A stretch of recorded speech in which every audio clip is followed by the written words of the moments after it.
Bismillah, Assalamualaikum warahmatullahi wabarakatuh. Kami dari kelompok 1 akan menyampaikan materi ke-6 tentang manusia dan ilmu pengetahuan dan teknologi. Kelompok kami beranggotakan 5 orang. Ada saya, Ismail Manudin, ada Femas Nuraditya, Malik Handika Putra Berlian, Haikal Afif, dan Fiski Andrea Putra. Sebelum kita benar-benar mulai terkait penyampaian materinya, sebelumnya mungkin kita bisa merefleksikan diri ke keseharian kita, bagaimana teknologi itu benar-benar berimpact kepada kita. Contohnya, dulu kita alarm itu menggunakan jam waker, jam yang di set, ya. Sekarang kita menggunakan alarm itu langsung dari HP, ya. Jadi HP itu sudah jadi all in one, ya. Lalu dulu kita ketika bangun tidur yang kita lakukan adalah membuka jendela. Sekarang yang kita lakukan adalah langsung membuka media sosial, kita langsung cek status dan lain sebagainya. Sadar atau tidak sadar, ini adalah dampak dari perkembangan teknologi gitu. Yang manusia tadinya dulu kebiasaannya melakukan hal-hal selain di luar dunia maya, sekarang dengan berkembangnya teknologi, manusia melakukan suatu hal pasti akan berhubungan dengan dunia maya, ya, melalui smartphone. Lalu apa itu iptek dan apa itu iptek? Iptek itu terdiri dari dua kata, yaitu ilmu pengetahuan dan teknologi. Ilmu pengetahuan adalah pengetahuan sistematis tentang alam dan manusia yang diperoleh melalui metode ilmiah, observasi, eksperimen, dan analisis. Ilmu pengetahuan menjawab pertanyaan mengapa hujan itu turun, mengapa manusia bisa sakit, atau mengapa bulan mengelilingi bumi. Ini adalah fondasi pemahaman kita tentang dunia. Jadi ilmu pengetahuan itu akan membahas tentang mengapa. Lalu yang kedua adalah teknologi. Teknologi adalah penerapan praktis dari ilmu pengetahuan untuk memecahkan masalah konkret dalam kehidupan manusia. Teknologi menjawab bagaimana membuang air bersih, bagaimana mengobati penyakit, atau bagaimana berkomunikasi jarak jauh. Jadi teknologi adalah wujud nyata dari ilmu pengetahuan yang menjawab bagaimana dalam penerapannya.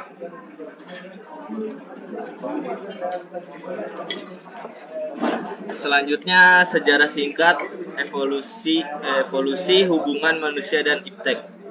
Era prasejarah, era di mana manusia yang memiliki tujuan untuk bertahan hidup dengan api, roda, dan alat bantu. Revolusi pertanian. Pada era ini, manusia mulai menetapkan pada suatu tempat dan mulai menciptakan sumber sendiri dengan bercocok tanam, irigasi. Revolusi industri.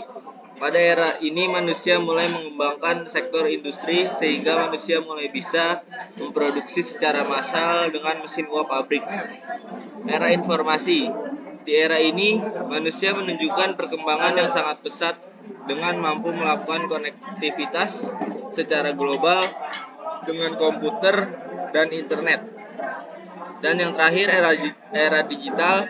Manusia masih sampai sekarang masih melakukan inovasi tanpa henti sampai kepada AI, LOT, Big Data, menunjukkan era di mana banyak hal sudah diotomasi dengan komputer. Di era ini, hal yang paling berharga adalah data.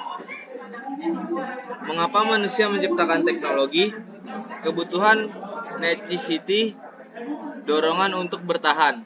Sejak zaman prasejarah, manusia menciptakan teknologi untuk memenuhi kebutuhan dasar seperti bertahan hidup, mencari makan, dan berlindung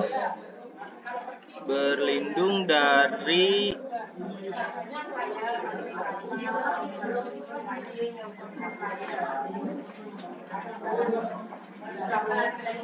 manusia purba membuat tombak dari batu untuk berburu, menciptakan api untuk menghangatkan tubuh, dan memasak makanan. Kebutuhan biologis dan fisiologis, inilah yang menjadi pendorong awal munculnya teknologi. Hingga kini, motivasi ini tetap ada. Misalnya kita menciptakan teknologi pertanian untuk menghasilkan pangan.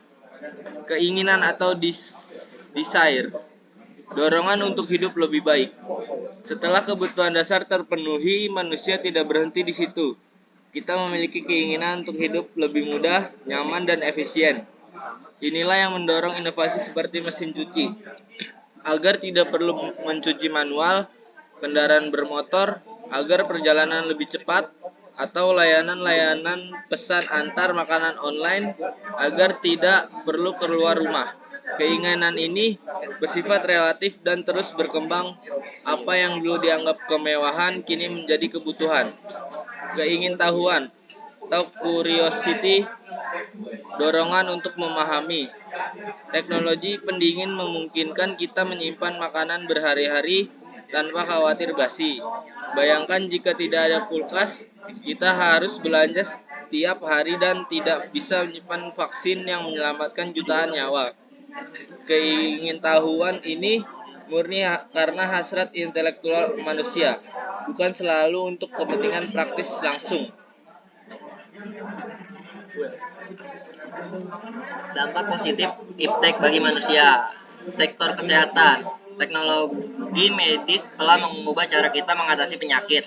Operasi robotik memungkinkan prosedur yang lebih presisi dengan pemulihan lebih cepat. Telemedicine membuat konsultasi dokter bisa dilakukan dari rumah. Sangat berguna saat pandemi atau bagi yang tinggal di daerah terpencil. CT scan, MRI, dan teknologi diagnostik lainnya bisa mendeteksi penyakit lebih dini. Harapan hidup manusia Harapan hidup manusia meningkat drastis dari rata-rata 40 tahun di awal abad ke-20 menjadi 70 tahun lebih tahun di abad ke-21. Sektor pendidikan. Dulu akses pendidikan berkualitas terbatas pada mereka yang bisa masuk universitas ternama atau punya banyak buku. Kini siapa saja dengan koneksi internet bisa mengakses kursus dari MIT, Harvard, atau Stanford secara gratis.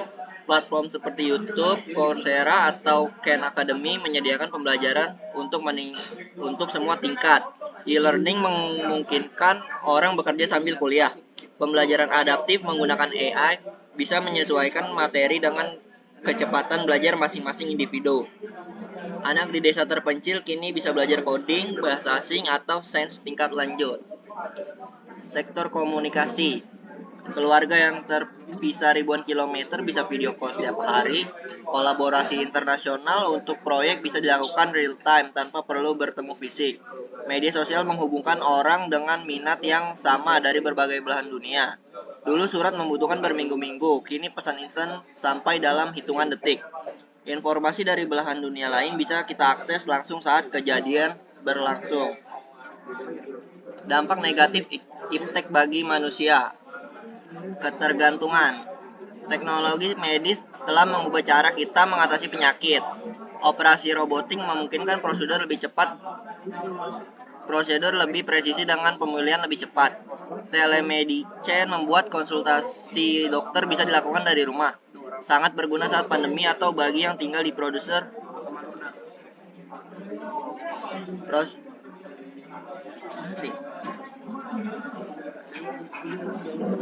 yang tinggal di daerah terpencil. CT scan, MRI, dan teknologi diagnostik lainnya bisa mendeteksi penyakit lebih dini. Harapan hidup manusia meningkat drastis dari rata-rata 40 tahun di awal abad ke-20 menjadi 70 tahun di abad ke-21. Kesenjangan. Tidak semua orang memiliki akses yang sama terhadap teknologi di Indonesia. Masih banyak daerah tanpa sinyal internet stabil atau bahkan listrik. Saat pandemi COVID-19, pembelajaran online memperlihatkan kesenjangan ini. Anak-anak di kota bisa belajar via Zoom dengan lancar, sementara anak di desa harus naik bukit demi sinyal atau bahkan tidak bisa belajar sama sekali. Digital divide ini menciptakan gap dalam pendidikan, peluang ekonomi, dan akses informasi. Yang kaya semakin maju dengan teknologi, yang miskin semakin tertinggal, kesenjangan sosial makin lebar. Manusia versus mesin.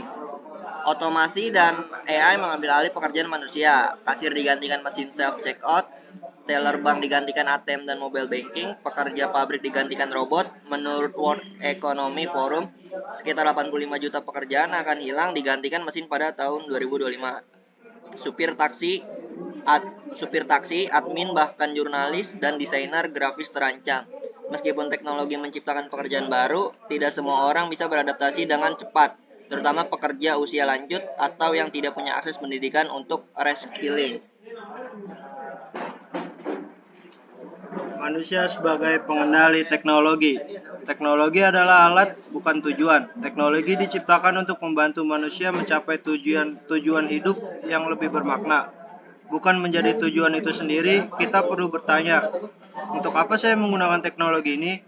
Contohnya, smartphone seharusnya membantu kita berkomunikasi dengan orang terkasih atau belajar hal baru, bukan sekedar untuk scroll media sosial tanpa tujuan yang jelas. Ketika teknologi menjadi tujuan, misalnya harus punya gadget terbaru hanya untuk gengsi, kita kehilangan kontrol dan menjadi budak konsumerisme teknologi. Literasi digital adalah kunci. Di era digital, tidak cukup hanya bisa menggunakan teknologi. Kita harus memahami cara kerjanya, dampaknya, dan bagaimana melindungi diri kita. Literasi digital mencakup kemampuan untuk memverifikasi kebenaran informasi atau face checking, memahami privasi data, kenapa aplikasi minta izin akses, mengenali penipuan online, dan menggunakan teknologi secara produktif. Seorang yang literat digital tidak mudah termakan hoaks, tidak gegabah membagikan data pribadi, dan bisa memanfaatkan teknologi untuk pengembangan diri ini seperti belajar menyetir mobil. Tidak cukup tahu cara mengemudi, kita juga harus paham aturan lalu lintas dan resiko di jalan.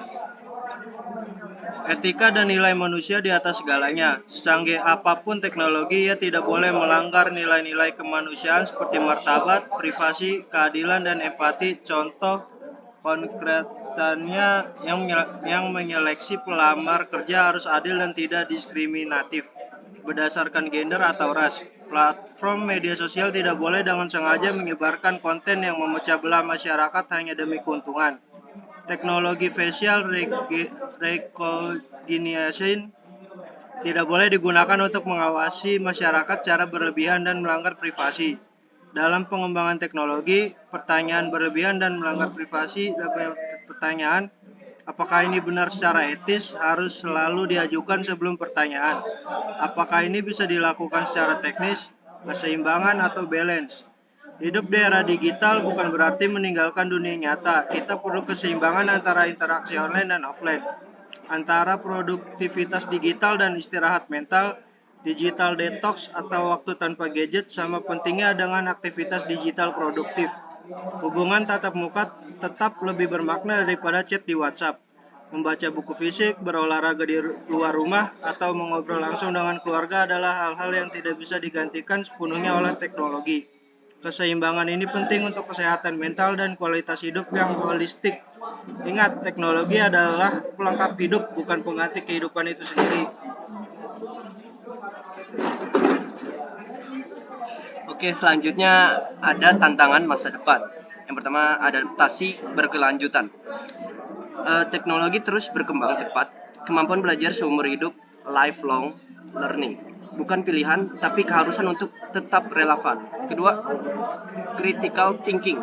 Di tengah banjir informasi, kemampuan memilah mana yang benar dan mana yang hoax adalah keterampilan survival di era digital. Ketiga, ada soft skill, empati, kreativitas, dan kalau kolaborasi. Inilah yang membedakan manusia dari mesin dan tidak bisa digantikan AI. Keempat, tanggung jawab sosial. Gunakan teknologi untuk kebaikan bersama, bukan hanya kepentingan pribadi. Kita semua punya peran dalam ekosistem digital yang sehat. Oke, selanjutnya ada kesimpulan. 3 hal yang perlu kita ingat. 1. Iptek lahir dari manusia, hasil keingintahuan dan kebutuhan kita untuk hidup lebih baik. Kedua, teknologi adalah alat, bukan tuan.